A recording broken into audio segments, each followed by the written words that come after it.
Okay, so my name is Madison Ferrant. Wow, this is awkward. Okay, my name is Madison Ferrant. I'm a freshman. I guess I'll just start from the beginning. I was born in Los Angeles. Kind of moved around everywhere. Lived in SoCal, Michigan, all around the Bay. My parents got divorced when I was 5, so just kind of traveled wherever they went. And I think that them moving all the time, like me kind of having to live 2 lives is what made me today. Like, my parents are super different. My mom was like super responsible and supportive and parental, and my dad is like the kind of guy who buys you tickets to a music festival for your graduation and like takes you to your first pre-Burning Man party. So it's definitely 2 different sides of my life that they helped me develop, and I'm really grateful for that. Like, I grew up having to kind of be 2 people, but now it's made me into that one person who is me. And I'm not going to talk about my race in this video because that's not, in my opinion, what makes me me, because it's never been a part of my life. As I feel like it is with most white people, because,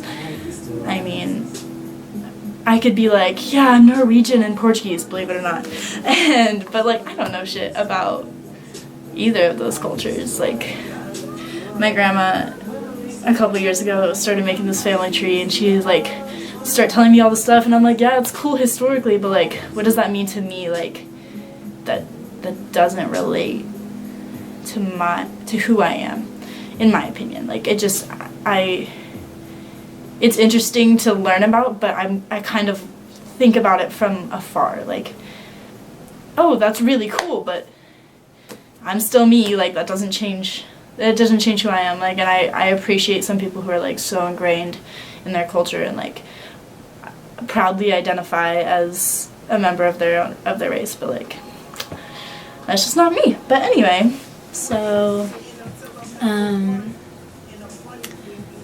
I also identify as a straight woman, and being white is easy.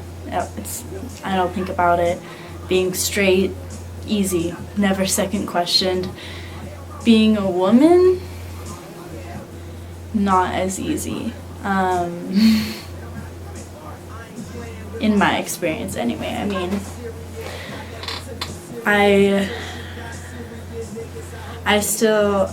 often, people throw out that dumb blonde stereotype all the time, being like, oh, I'm obviously kidding, but it's like, sorry, I have the hiccups,